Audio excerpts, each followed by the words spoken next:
लड़की हर रात 7 बजे बिल्ली में बदल जाती थी। वह सुबह 7 बजे तक फिर से इंसान नहीं बनती थी।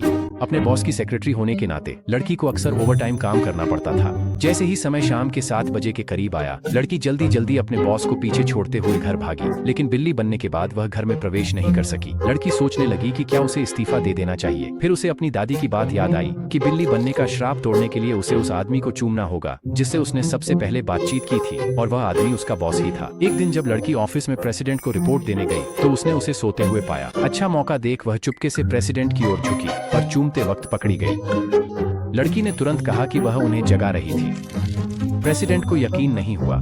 लड़की ने मन ही मन खुशी मनाई, सोचते हुए कि उसने उस आदमी को चूम लिया है और अब श्राप टूट जाएगा। हालांकि उसी रात उसे अपने सिर पर कुछ फर जैसा महसूस हुआ। श्राप टूटा नहीं था और वह अपने सहकर्मियों के सामने बिल्ली में बदलने ही वाली थी। लड़की घबराकर भाग गई और अपनी दादी को फोन करके पूछा कि ऐसा क्यों हुआ। उसकी दादी ने उसे बताया कि चुंबन तब होना चाहिए जब वह बिल्ली के रूप में हो। गुस्से में लेकिन दृढ़ निश्चय के साथ लड़की ने बिल्ली में बदलने के बाद जोखिम उठाने का फैसला किया। वह प्रेसिडेंट का इंतजार करने उसकी कार में गई, सोचते हुए कि इतनी प्यारी सी बिल्ली को कोई मना नहीं कर सकता। लेकिन जब प्रेसिडेंट आया तो उसे यह जानकर निराशा हुई कि उसे बिल्लियों से डर लगता है। नशे में होने के बावजूद उसने बिल्ली को नहीं आने दिया।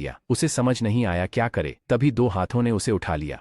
वह प्रेसिडेंट का छोटा भाई था जो प्रेसिडेंट को घर छोड़ने आया था। भाई ने प्रेसिडेंट का मजाक उड़ाया कि इतनी उम्र में भी वह बिल्लियों से डरता है। प्रेसिडेंट ने गुस्से में उससे कहा कि वह बिल्ली को उसके पास से ले जाए। अप्रत्याशित रूप से भाई ने कहा कि वह बिल्ली को गोद ले लेगा और सच में उसे अपने घर ले गया। उसे अपनी बाहों में लेकर साथ सो गया। महिला ने योजना बनाई थी कि जब वह फिर से इंसान बन जाएगी तो भाग जाएगी, लेकिन वह गलती से सो गई। अगले दिन प्रेसिडेंट ने अपने भाई के दरवाजे पर दस्तक दी और लड़की की नींद खुल गई। उसे एहसास हुआ कि वह ज्यादा सो गई थी और उसी समय प्रेसिडेंट का छोटा भाई उसकी ओर मुस्कुरा रहा था।